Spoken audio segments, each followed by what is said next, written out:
so let's talk about the new banners, which is Miss Coffee plus Navia, and it's honestly not bad. I can't really be too, they're both kind of seemingly good characters. We'll see.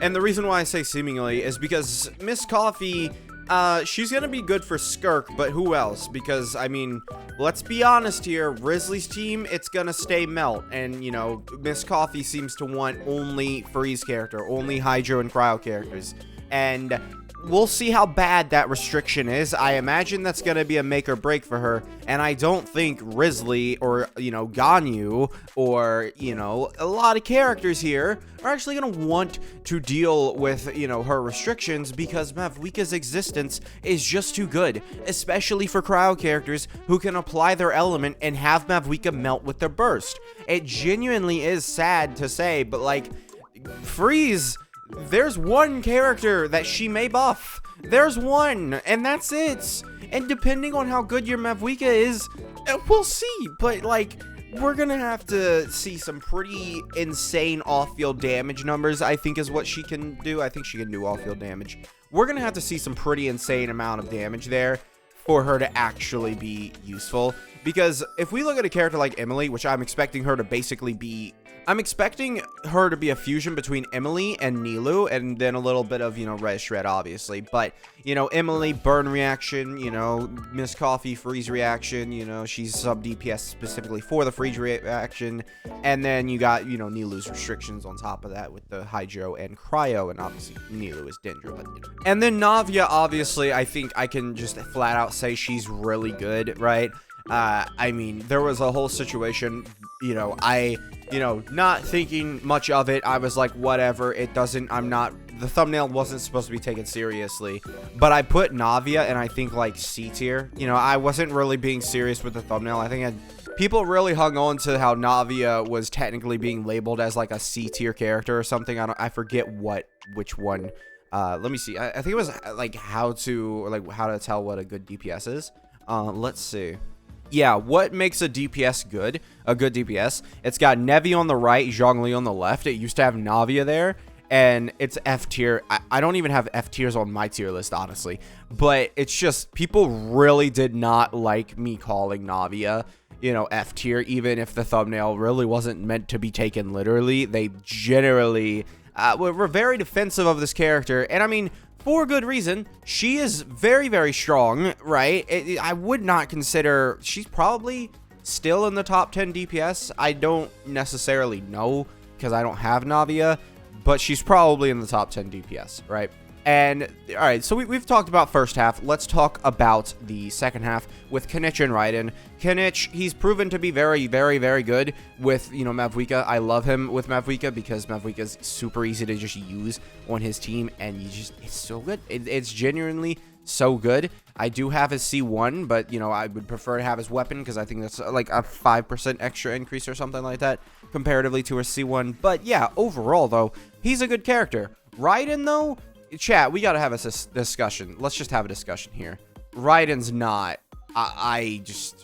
This character is so aged out. She's a 2.0 character, chat. She just doesn't do it anymore. As an electro applicator off field, sure, she can work. However, I'm not gonna even act like, it's genuinely a good idea to summon for this character, especially if you want a DPS electro character versus right here. They use the same team. Their teams are the same. I mean, well, maybe Raiden doesn't want Mavwika, which honestly is even a bigger, nerf to her, because Mavwika is a really good character for damage and just increases the other electro characters' DPS more. So, yeah. Now let's talk about Chronicle banner, which is utterly insane, honestly. For the first time, we have a Chronicle banner that does not have a standard character on it.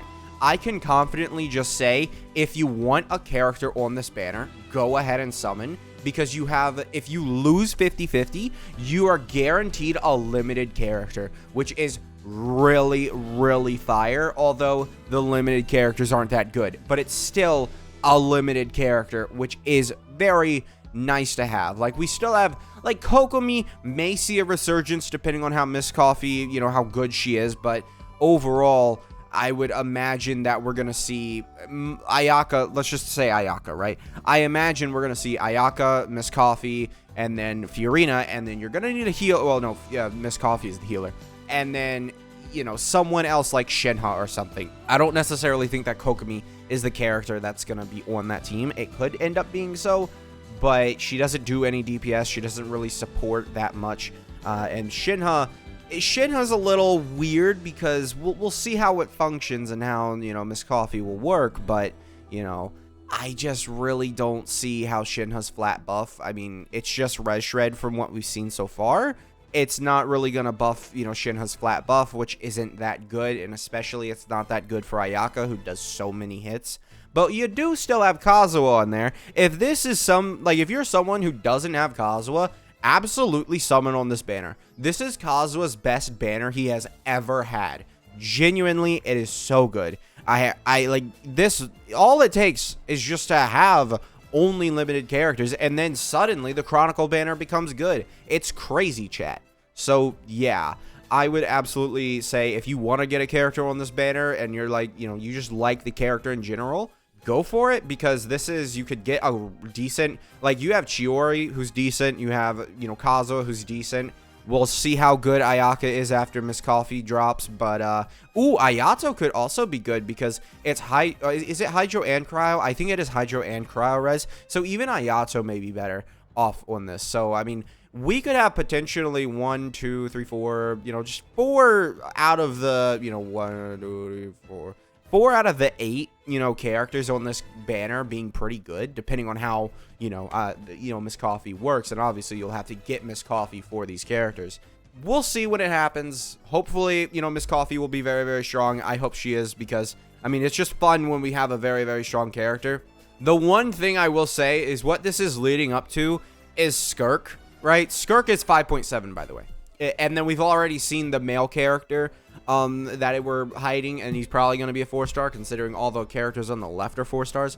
Basically, you guys just got to understand, Skirk is going to be a freeze DPS. So people who love Map Weekend want to use it as a support. I doubt it, but I imagine what is going to happen is, it would be interesting, because if Skirk is like, could Skirk just be like HP scaler? She could.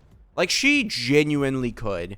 I wouldn't be surprised if she's an HP scaler, because what that does is, again, repeat what happened in Fontaine, where you had Arlecchino on one half, Navia on the second half, and you steamrolled the game. That's what that ended up doing, right? And if it happens again, even if she's a defense scaler, what that leaves us with is Bennett full range. You know, he is ready to provide as much support as possible. Then you have Eon-san, and the Eon-san over Shieldon argument becomes a little stronger because of it. Because, you know, now you have a very easily accessible, you know, Eon-san. And, you know, we'll see how bad the restrictions on Miss Coffee are. If you basically need an entire Hydro and Cryo, you know, team for her to have full effectiveness and be usable and, you know, actually have, like, because there's another character like this. I gotta figure out who it is. I think I'm thinking of Nevi. Let's go ahead and look at Nevi. So you see how this passive is. So it goes up 10% and then 15%, then a whopping like 35%. If it's like that between, you know, oh, hey, here's one cryo character on the team, which is Miss Coffee, 10% res reduction, and then it goes up to by 15, and then eventually ends up at like 60% once you have 4 team members, or maybe it won't even start. Maybe Miss Coffee won't, you know, actually count towards this. Maybe it won't, but I imagine if they do that, then you're not really going to be running Shieldon on that team either. So honestly, I think it's pretty cool. I think genuinely, you know, these banners are looking pretty spicy. I don't think you really, you know, we are an idiot for summoning, but I will say Skirk is coming up. You know, if you summon for Miss Coffee, assuming Skirk is going to be a crowd DPS, which, I mean, it's a very good assumption, I'll say that, you know. It's a very good assumption that Skirk is a freeze, right? It's just simple as that. So it'll be interesting. So yeah, thank you guys for watching. Make sure to subscribe, and I will see you guys next time. Bye.